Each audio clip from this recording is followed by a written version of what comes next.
Wakati huu tunatazama vita vinavyoendelea huko Mashariki ya Kati ambapo Iran imerusha makombora mazito zaidi katika wiki kuelekea Pasaka huku majengo yakiharibiwa.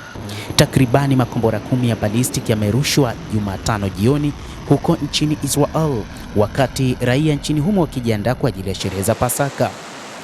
IDF ilifahamisha umma wa Israel siku ya Jumatano jioni kwamba makombora mengi yaliyorushwa kutoka Iran kuelekea eneo la Israel huku mifumo ya ulinzi wa anga ikishindwa kudungua makombora hayo. Hali inazidi kuwa ya tishio na raia wanazidi kuwa na wasiwasi kutokana na vita vinavyoendelea kati ya Israel pamoja na dhidi ya Iran.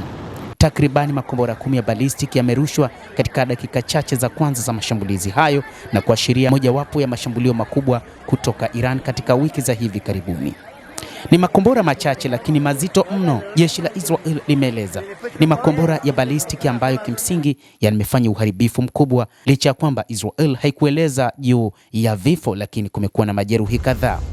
Jeshi limesisitiza kwamba umma lazima uchukue hatua kwa uwajibikaji na kuzingatia miongozo, ikisisitiza kwamba wanaokoa maisha yao. Kumekuwa na majeraha machache ya watu yaliyoshuhudiwa, lakini jeshi la Israel, lakini pia kulingana na Magen David Adom, watoaji wa huduma za dharura, wanasema hakukuwa na vifo, licha ya kwamba mashambulizi ya wakati huu ya makombora 10 yanadaiwa kuwa ni mazito mno. Hata hivyo, baadhi ya taarifa kupitia baadhi ya vyombo vya habari zimeeleza kuwa kuna mwanamume mwenye umri wa miaka 25 aliyefariki baada ya kupoteza fahamu wakati wa ving'ora huko Ramat Gan.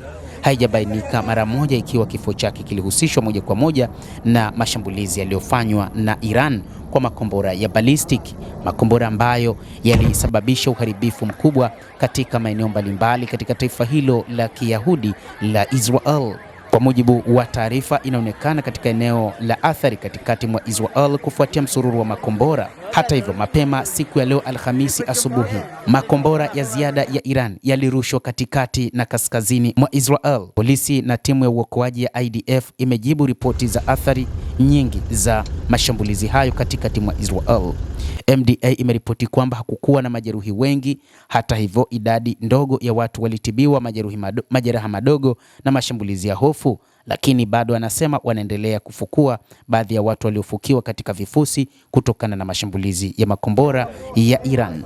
Mashambulizi ya makombora ya Iran yanalenga na kuongeza wasiwasi kwa raia. Msemaji wa IDF Brigadier General Efi Defrin alionya kuhusu mashambulizi yanayoweza kuratibiwa dhidi ya Israel wakati wa likizo ya Pasaka. Iran mara kwa mara imeweka muda wa kurusha makombora yake kuelekea saa za usiku na nyakati za wikendi katika kile maafisa wanatathmini kama juhudi za makusudi za kuongeza shinikizo la kisaikolojia, kutatiza maisha ya kila siku na kuongeza wasiwasi wa raia. Watu 16 mnamo siku ya jana pamoja na watoto wengi walijeruhiwa na vipande vilivyoathiri katikati mwa Israel. Siku ya Jumatano jioni, MDA ilisema kuwa katika muda wa saa 24 zilizopita timu zake zilihudumia watu 72 wakiwemo 50 waliokuwa na majeraha ya kimwili na 22 waliokuwa na wasiwasi. Tangu operesheni ya Rising Lion ianze zaidi ya mwezi mmoja uliopita, timu za MDA zimetibu zaidi ya watu 2155 wakiwemo 1710 waliojeruhiwa kimwili na 445 wanaosumbuliwa na wasiwasi. Miongoni mwa waliojeruhiwa kimwili, 534 walijeruhiwa kwa risasi na makombora, ikiwa ni pamoja na vifo 19 ama 18 vilivyotangazwa, ambavyo hadi wakati huu, licha ya kwamba kuna taarifa za vifo vingi, lakini taarifa sahihi za serikali ni watu kati ya 19 hadi 22 hadi wakati huu. Endelea kutufuatilia mtazamaji, lakini usisahau kulike, usisahau kucomment, kadhalika kusubscribe channel yetu hii ili upate habari hizi kwa mapana hapa The World News. Naitwa Adam Hussein, endelea kuwa nasi wakati wote, endelea kutufuatilia.